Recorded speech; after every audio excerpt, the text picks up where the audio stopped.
पुरातन काळापासून भारतवर्षात विविध जाती, जमाती, पंथ एकत्र नांदत असले तरी मानवजात ही परिसर आणि अनुवंश यांची उत्पत्ती आहे. या जातीला उत्तमोत्तम बनवण्यासाठी परिसराचा विकास होणे आवश्यक आहे. निसर्गाच्या सानिध्यात राहणाऱ्या बंजारा जमातीनं आपली वेशभूषा, केशभूषा, राहणी, नृत्य, संगीत, अर्थतंत्र, सामाजिक व्यवस्था, बदलत्या परिस्थितीशी सामंजस्य आणि निसर्गाच्या रौद्रावताराशी मेळ या वैशिष्ट्यांमुळे भारतीय संस्कृतीत आपले आगळे वेगळे स्थान प्राप्त केले आहे.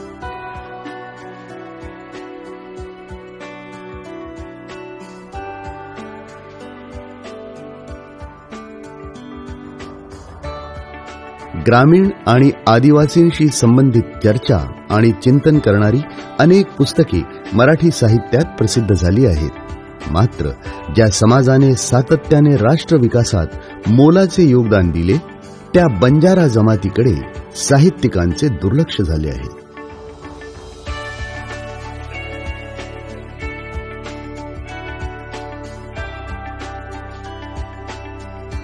येथे असेल एक भुयारी मार्ग जो शॉपिंग कॉम्प्लेक्स आणि मंदिर याला जोडणारा दुवा आहे. यामुळे भक्तगणांना भुयारी मार्गावरून असलेला रस्ता ओलांडून जाण्याची गरज भासणार नाही व वाहतुकीची कोंडी पण होणार नाही.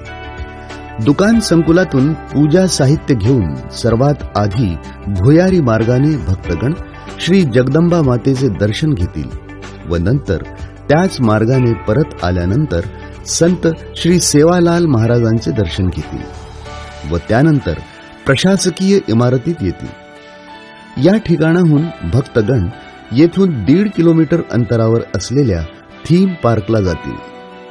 थीम पार्कला जाताना रस्त्यात असलेल्या चौकाचे सौंदर्यीकरण करण्यात येईल. या ठिकाणी भाविक विविध वस्तूंची खरेदी करू शकतील.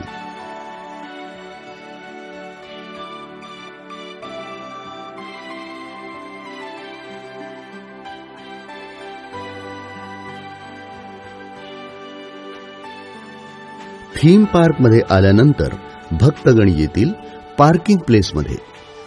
येथे 200 दुचाकी, 50 कार व बसेसची व्यवस्था असेल. आता आपण बघतोय थीम पार्कचे मुख्य द्वार. या दाराच्या बाजूला असलेल्या भिंतीवर ग्रनाइटवर कोरलेले असेल गोर बंजारा समाजातील बंजारा भाषेत वर्षानुवर्षापासून गायनात येणारे श्री सेवाभायाचे बोल.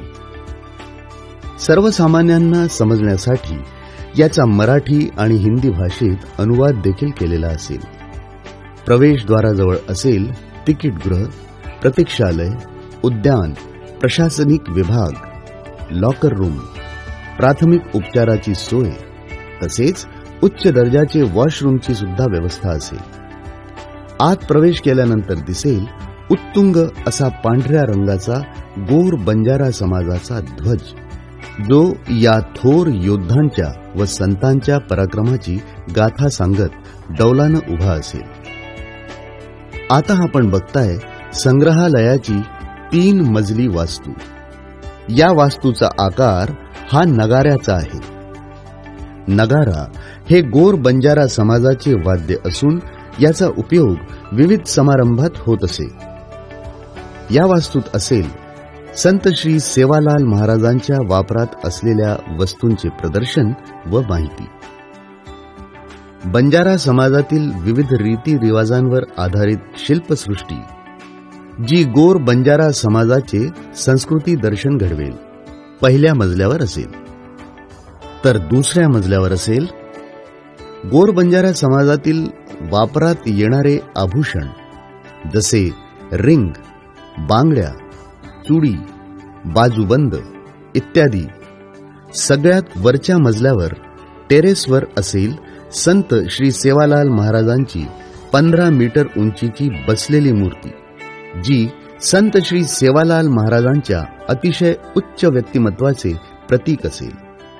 या टेरेसवर जाऊन भाविकांना संपूर्ण शहराचे व थीम पार्कचे विहंगम दृश्य बघता येईल. आता आपण बघताय फूड कोर्ट व सोवेनियर शॉप.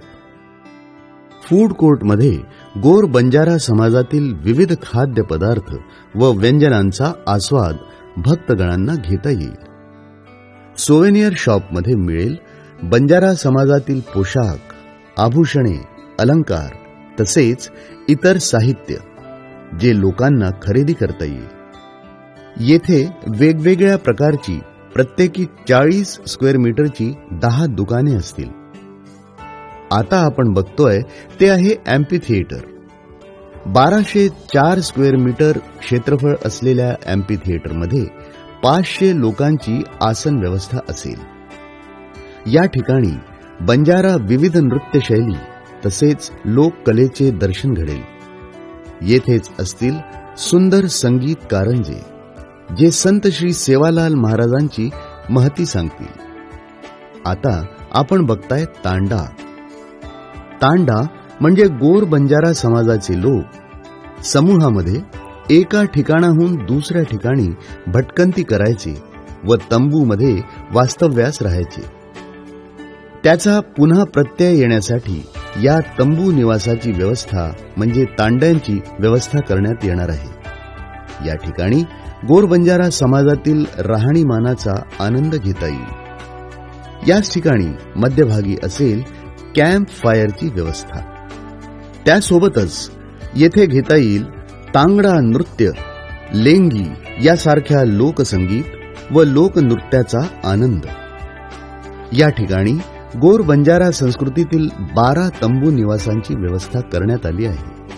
त्याचप्रमाणे लहान मुलांच्या खेळण्यासाठी असेल सुंदर बालोद्यान.